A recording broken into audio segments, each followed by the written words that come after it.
మీకు నచ్చిన పాట ఏంది? అన్నిటికంటే ఎక్కువ నచ్చిన పాట ఏంది? ఏ పాట అది? డెవోటీనా లేకపోతే మామూలు ఏ సాంగ్? రెండు చెప్పండి. అది ఈశ్వర సాంగ్ నాకు ఇష్టం, మూ- ఆంజనేయ ఇవన్నీ ఇష్టం నాకు. దేవుడి పాటలు. దేవుడి పాట.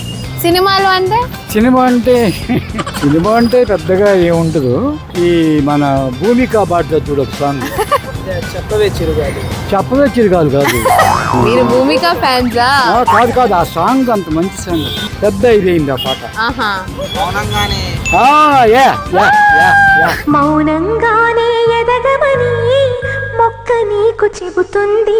ఇంత ఎనర్జీ ఎలా వస్తుంది మీకు? అయ్యో ఇంకా నేను ఇప్పుడు తగ్గుండదు, ఎనర్జీ తగ్గుండదు. ఇప్పుడు నా date of birth 1949 May 12th. మొన్ననే నేను 76లోకి వచ్చింది. సో మా యంగ్స్టర్స్ కి మీరు లైఫ్ ఎంత చూసినారు కాబట్టి ఏదైనా చెప్పాలంటే, ఏదైనా మెసేజ్ ఉంటే ఏం చెప్తారు? ఒకరినొకరిని సర్దుకోపోవడం, మామూలుగా ఒకరినొకరిని అర్థం చేసుకోవడం. వైఫ్ అండ్ హస్బెండ్ లేదా ఫ్రెండ్షిప్ అయినా సరే, ఏదైనా ఒకరినొకరిని మంచిగా అర్థం చేసుకుంటా పోతే వాళ్ళ ఒపీనియన్ మీ ఒపీనియన్ కలిసే విధంగా ఉంటే ఎప్పుడు జీవితం హ్యాపీగా ఉంటుంది.